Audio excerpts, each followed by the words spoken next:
You're at the checkout, groceries bagged and ready to go. You tap your card, and the machine flashes that awful red light. Declined. You try again. Declined. Confusion, then a wave of hot panic washes over you. You check your banking app. The money is there. You have more than enough. So why won't the bank let you use it? You call the number on the back of your card, and after 20 minutes on hold, a well-meaning agent tells you they don't see any problem with your account. Yet, your money is still out of reach. This might not be a random glitch.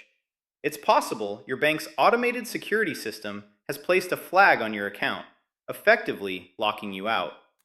While many declines are for simple reasons, this more complex issue happens more than you'd think, often when you need your money most for bills, emergencies, or just buying food. But there is a way to navigate this.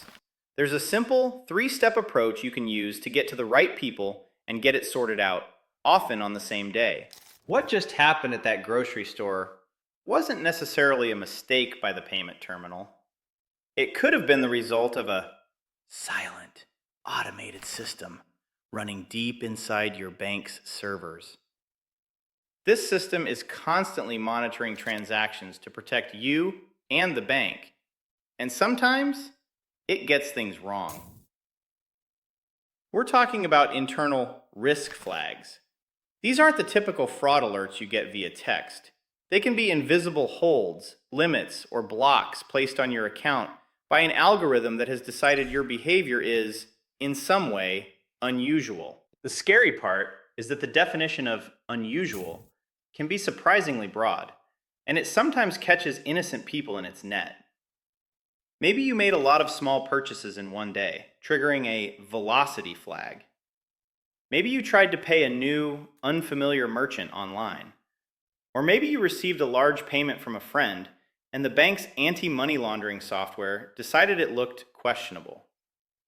Whatever the reason, the result is the same. Your money is temporarily capped or blocked. And the person you talk to on the general customer service line may have limited information about why. They might not be able to see the specific flag, so they can't always help you.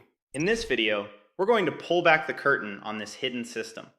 I'll show you exactly what these risk flags are, why your bank is legally obligated to use them, and I'll break down the 7 most common, everyday behaviors that can accidentally trigger them. Most importantly, I will give you the precise, word-for-word, 3-step script you can use to bypass the helpless feeling of talking to the wrong department, get to the right one, and get your bank to investigate and remove the restriction. This is about taking back control over what is rightfully yours. You don't have to be a criminal to get your account flagged. Most of the time, it's completely normal behavior that an algorithm misinterprets. Here are the 7 most common sins that can get you into trouble. Sin number 1, the velocity sin. Velocity is just the number of transactions you make in a short time.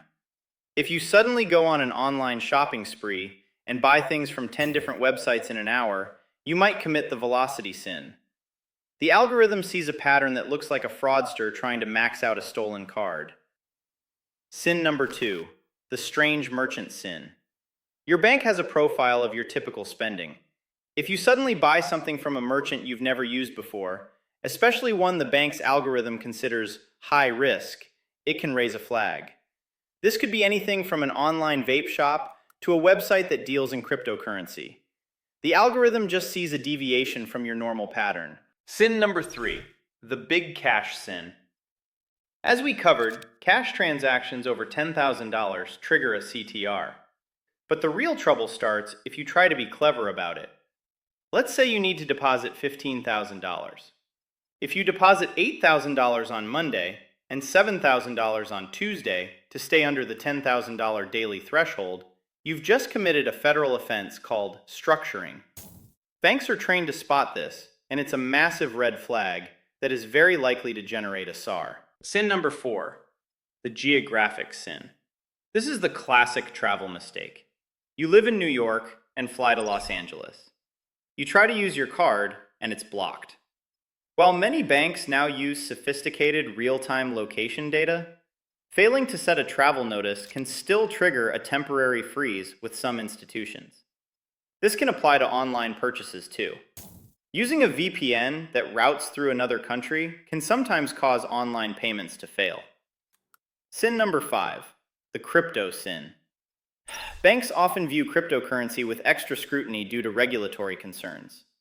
If you suddenly link your account to a crypto exchange and start moving large sums, you could trigger an enhanced due diligence review. Receiving a big transfer from a crypto exchange is one of the activities that can lead to a more serious account review. In some cases, this can lead to the bank deciding you're too high risk and choosing to close your account. Sin number 6, the dormant account sin. You have an old savings account you haven't touched in 2 years. Suddenly, a $5,000 transfer hits it. To a bank's algorithm, this is a major alert. Dormant accounts that suddenly see activity are a classic sign of account takeover fraud, so the bank will likely restrict the account until they can verify it's really you. Sin number 7, the inconsistent pattern sin. This is a catch-all for any behavior that doesn't fit your known profile. It's part of the Know Your Customer (KYC) regulations. If you're a teacher with a steady income and your account suddenly starts receiving multiple $9,000 transfers from different people, it contradicts your financial story. This can trigger a review where the bank may restrict your funds and ask for documentation to explain the source. Before we get to the solution, take a moment. Has this ever happened to you? Have you had a payment declined for no apparent reason? If so, drop a comment below and tell us what happened and which bank it was. Your story might just help someone else going through the same thing. And while you're there, hit that subscribe button and turn on notifications. In our next video, we're diving into the secret credit-like score that banks are keeping on you. You won't want to miss it. Okay, the worst has happened. Your account is restricted and you need access to your money. Panicking or getting angry won't help. You need a calm, methodical plan. Here is the 3-step script. Prep step. Gather your arsenal. Before you pick up the phone, get prepared. Grab your government-issued photo ID, a recent utility bill or bank statement with your name and address, and any paperwork related to the transaction in question. If you were paying an invoice, have it ready. This shows you're organized and serious. Step 1. The right call and the key phrase. First, instead of the generic 1-800 number on your card, try searching online for Wells Fargo Fraud Department phone number or Risk Management Department. You want to get to the specialists. Frontline agents are great for basic issues, but may have limited visibility into complex internal security flags. When you get an agent from a specialized department on the line, use this specific phrase. Don't just say, "My card was declined." Say this. "Hello, I'm calling because a legitimate transaction was just blocked. I believe an internal security flag, like a velocity or fraud prevention flag, may have been mistakenly placed on my account. Could you please check my debit and ATM profile for any internal holds or restrictions?"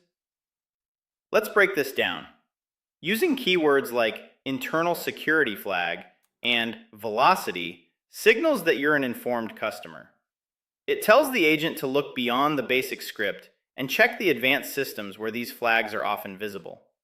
This elevates the seriousness of your call. What if the agent on the phone can't help? This can happen if the flag is related to a more complex compliance review. Your next move is to escalate, in person. Go to a physical branch of your bank. Don't just go to the first available teller. They usually have less authority than the call center. Walk in and ask to speak directly to the branch manager. Bring all your documents, your ID, utility bill, and especially any proof for the source of your funds. If you received a large payment, bring the contract, inheritance letter, or pay stubs that prove where it came from. When you're with the branch manager, use this script. "I've already spoken with the corporate fraud department about a restrictive flag on my account. They were unable to resolve it over the phone.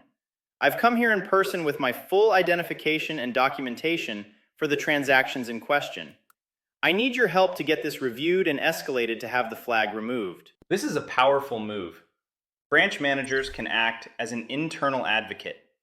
While they usually can't override a major compliance hold themselves, they can verify your documents, add notes to your account, and escalate the issue to departments you could never reach. Being there in person, with paperwork in hand, makes it much harder for your issue to be dismissed. Your relationship with your bank has changed. It's not just a place to store money. It's an institution that must navigate a complex web of regulations and automated security systems. The algorithms governing this system aren't personal. They are calculating, and they can be wrong.